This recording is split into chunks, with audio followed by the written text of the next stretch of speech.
Bon, c'est un bilan très positif. D'une part parce que le Groupama Stadium est une réussite en termes d'affluence, que cela soit pour les événements, les matchs. Je crois que en 24 mois, on a vu près de 3 millions de spectateurs, 2 millions 900 et des poussières. C'est aussi une réussite formidable sur la partie événementielle, puisque toutes les plus grands artistes sont venus à Lyon. C'est une réussite aussi sur le plan des opérations sportives. Après l'Euro, on a eu les finales de Coupe d'Europe de rugby, on a eu France All Black, on aura l'équipe de France juste avant de partir en Russie pour la Coupe du Monde. Et d'une manière générale, c'est un outil au service de l'entreprise. C'est un centre de séminaire qui est devenu le premier centre de séminaire de la région Rhône-Alpes avec des centaines d'entreprises qui viennent sur place. Et puis surtout, c'est en matière qualitative une infrastructure qui est référencée comme étant parmi les plus performantes sur le plan du digital, sur le plan de la sécurité, mais aussi sur le plan de l'écologie, ce qui quelquefois n'est pas su.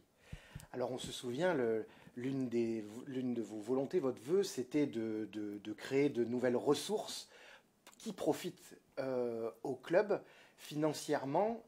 Est-ce que c'est déjà une bonne affaire? Est-ce qu'il faut attendre encore quelques années pour que ça profite réellement? On en est où? Alors c'était effectivement sur un business plan la volonté d'augmenter nos ressources dans un contexte où tous les grands clubs européens ont cette possibilité.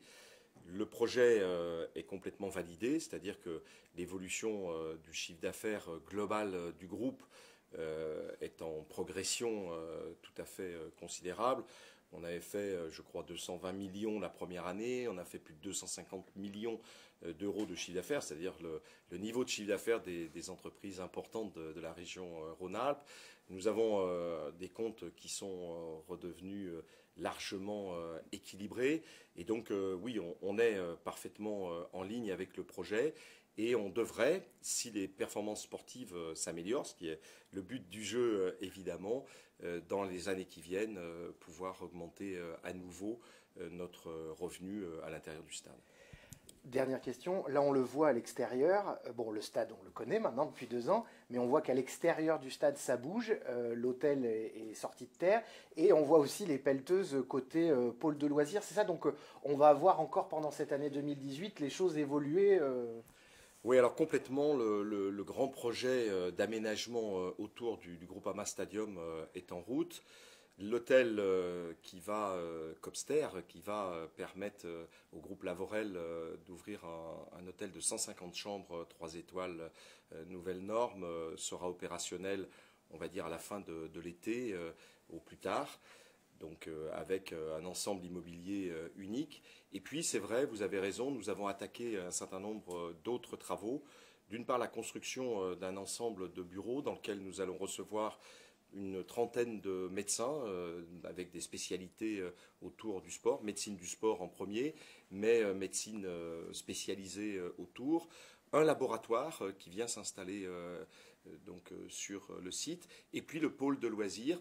Donc les travaux de terrassement ont attaqué. On pense que courant 2019, l'ensemble de ces travaux du pôle de loisirs et du centre complémentaire seront réalisés. Et puis il y a encore un certain nombre de travaux pour des bureaux complémentaires qui vont se tenir de manière à ce que, au moment de la Coupe du Monde 2019, féminine, eh bien, la plupart des choses qui avaient été envisagées sur le site soient terminées.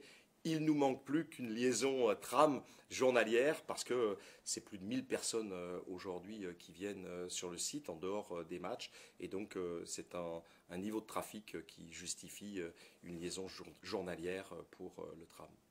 Est-ce que tout ça va vous permettre, d'un point de vue économique, un jour de gommer les incertitudes du sport qui sont finalement liées à l'économie du groupe OL? Oui, alors c'est toujours bien sûr une incertitude parce que il ne faudrait pas avoir des contre-performances régulières pendant 10 ans de suite. Maintenant, c'est vrai que cet écosystème qui a été créé, qui est novateur, mais aussi la reproduction de ce qui se fait aux États-Unis, au Japon, quelquefois en Europe, va permettre de probablement se protéger d'un certain nombre d'incertitudes annuelles ou biannuelles. Il restera à l'arrivée qu'il faut quand même avoir de très bonnes équipes. Et le niveau de revenus que nous pouvons générer dans ce Groupama Stadium va nous permettre aussi d'apporter de l'efficacité sportive et donc des résultats en ligne avec le projet d'entreprise.